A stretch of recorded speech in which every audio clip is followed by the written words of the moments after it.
Bonjour. Bonjour, Monsieur le Président de la République du Gabon, Brice Oligui. Vous avez réussi à votre coup d'État, c'est bien. Vous avez séduit la population, c'est aussi bien. Mais ne commettez pas l'irréparable. Le pouvoir qui veut vous déranger là ne va pas vous laisser. En ce moment, vous avez chassé les Béninois, les Camerounais et autres.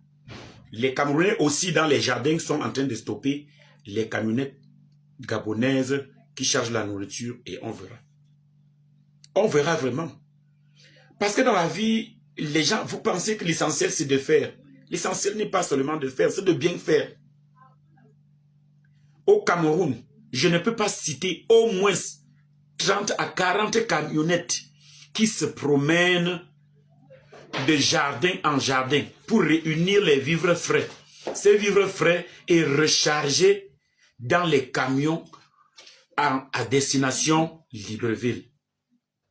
Alors, vous vous obstinez quand même. Vous croyez que vous pouvez vivre sans les étrangers? Vous croyez qu'il n'y a pas de Gabonais au Cameroun? Vous ne pouvez pas vivre sans les étrangers. Parce que les Gabonais sont des excellents, super paresseux. C'est des paresseux, les Gabonais. Moi, je sais de quoi je parle. J'y étais. Je suis venu au Gabon. En ce moment, j'étais à l'équipe nationale de sport des handicapés au Cameroun. Je suis venu au Gabon. J'ai vu ce que c'est que les Gabonais. Vous n'atteignez pas 3 millions de personnes. Rien que la petite ville de Bafoussam nourrit tout le Gabon. 6 mois sans qu'ils ne sortent de la maison. Vous demandez que les Camerounais ne doivent plus faire ceci, ils ne doivent pas faire cela, ils ne doivent pas conduire les voitures, ils ne doivent pas... Si on essaie de les neutraliser comme vous le faites au Gabon, là, on essaie de faire ça au Cameroun, vous ne vous en sortirez pas.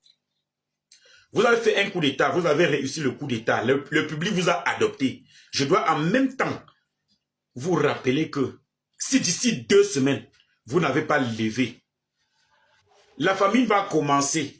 Et c'est les mêmes Gabonais qui vous ont adopté. Moi, je ne suis pas Gabonais, je n'ai même pas envie. Parce que je ne suis pas paresseux. Dès que la famille va commencer dans 2 semaines, les mêmes Gabonais qui vous ont adopté, les mêmes Gabonais qui vous ont replacé, repositionné sur le siège présidentiel là, ils vont vous vomir. Et quand, comme ils savent sortir, ils vont sortir et ils vont vous chasser du pouvoir. C'est ce que je vous dis, sans risque de me tromper. Quand on reste, on a faim. Quand on a trop faim, il n'y a pas de haut, il n'y a pas de bas. Le Cameroun nourrit le Gabon là à plus de 80%. J'ai dit plus de 80% parce que dans les jardins, il y a les camions gabonaises au Cameroun qui se promènent de jardin en jardin pour prendre bananes, plantains, tomates, patates, manioc, tout ça et aller charger dans les camions 20 tonnes à destination du Gabon. Depuis hier et ce matin, depuis jeudi, il n'y a plus de taxis. Ça ne joue pas sur votre économie. Il n'y a pas de taxis en ville. Et quelques rares taxis là n'arrivent pas à transporter tous les passagers qui sont en bordure de route. Vous avez conçu des marchés, un marché très luxueux. Des marchés luxueux, ben c'est bien. Or, au marché, sur un comptoir, on voit un seul régime de bananes. Sur l'autre comptoir, on voit 2 tomates. Sur le 3e comptoir, on peut voir 2 tiges de poireaux.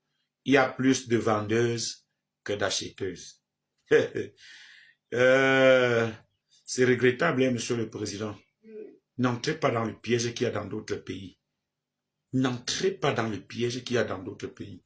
Le même peuple qui vous a adopté, qui vous a accepté, qui vous a encore voté, le même peuple vous a encore voté. Le même peuple t'a installé sur le siège du président de la République gabonaise.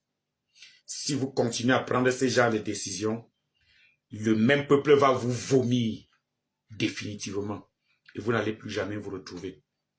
Faites une suspension rapide. Il faut suspendre ces décisions-là. Et si vous voulez maintenir, il n'y a pas de problème. Je ne viendrai jamais au Gabon. Je ne peux pas demander aux Gabonais de faire ceci ou de faire cela. Je ne viendrai jamais vivre au Gabon.